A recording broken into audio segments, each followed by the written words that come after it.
Hello everyone, I hope आप लोग बहुत अच्छे होंगे। तो जैसा कि आपने यूपी ट्रिपल एस सी से रिलेटेड जो आपकी अभी एक नोटिफिकेशन आया जिसमें आपके होम्योपैथिक और उसके बाद कनिष्क विश्लेषण की आपकी दोनों वैकेंसी की शॉर्ट लिस्टिंग हो चुकी है, जिसमें आप सबको पता है कि 0 नंबर से भी लिया गया है, या सारे डिटेल जो भी हैं आपको पता है कि वो हमने टेलीग्राम पर भेज दिया है। तो आप लोग वहाँ से जा करके अपने देख सकते हैं, ठीक है, कि किनका शॉर्ट लिस्टिंग हुआ है किनका नहीं। ये एक स्पेशल भर्ती थी और बहुत थोड़ी मतलब इसमें वैकेंसियाँ थी, इसीलिए इसे फाइनल कर दिया गया है।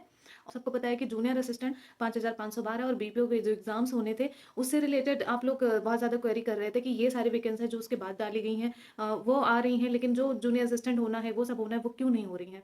तो मैंने इससे पहले भी आप लोगों को बताया था, जिसमें आप लोगों ने कई बार सवाल भी उठाया कि जब चीज़ें क्रम से चल रही हैं तो क्रम से होगी। मैंने कई बार बोला था कि जो छोटी भर्तियां हैं उसको पहले वो करवा लेंगे, उसके बाद बड़ी भर्ती पे वो ध्यान देंगे। जैसे आपका जूनियर असिस्टेंट, बीपीओ, इन सब बड़ी भर्तियां हैं तो इन पे ध्यान दिया जाएगा। और जो ये आपके अभी दिए हुए हैं ये आपका फरवरी तक आपके एग्जाम्स हो जाएंगे और उसके बाद आपका जूनियर असिस्टेंट में वो लग जाएंगे, यानी कि आपका मार्च में जूनियर असिस्टेंट और बीपीओ मार्च में आपको देखने को मिल जाएगा।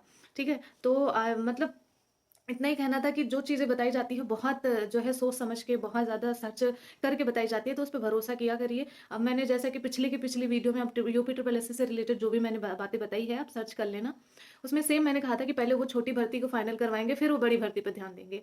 तो वही करा उन्होंने। तो छोटी भर्ती फाइनल अब करवा रहे हैं। अगर ये इस परीक्षा करवा रहे हैं जो होम्योपैथिक वाली है ये सब, तो आपको समझ लो कि आपका जो है जो है जूनियर असिस्टेंट भी आने वाला है। ठीक, तो जिनको भी इंतजार है जूनियर असिस्टेंट, बीपीओ, इन सब का, वो लोग अपना गार्ड बांध लो। ज़्यादा दिन आपके पास है नहीं, अच्छे से मन लगा के पढ़ो और बस तैयारी करते हुए चलो, क्योंकि ज़्यादा दिन उसमें बचे नहीं है और ये एग्जाम बहुत जल्दी हो जाएंगे। जो भी आपकी छोटी छोटी भर्ती अगर आप लोग कोई डाला होगा इसमें एग्जाम्स में, वो आपकी बहुत जल्द हो जाएगी। तो आई होप आप लोग समझ गए होंगे।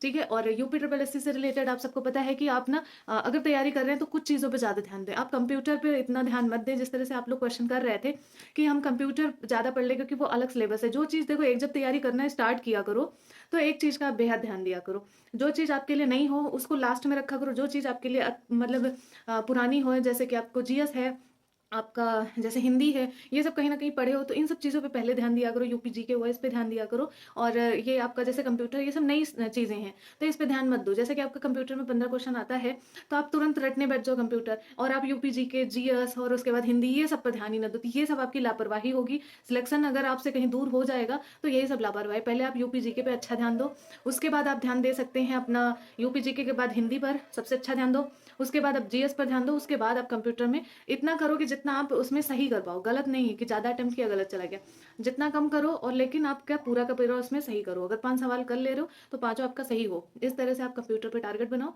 और इसी 3-4 सब्जेक्ट से आप अपना आराम से आपका जो है क्लियर हो जाएगा। और आप सबको बता दूं कि अगर जूनियर असिस्टेंट दे रहे हो तो उसके लिए आप लोग 70+ रखने की टारगेट रखो।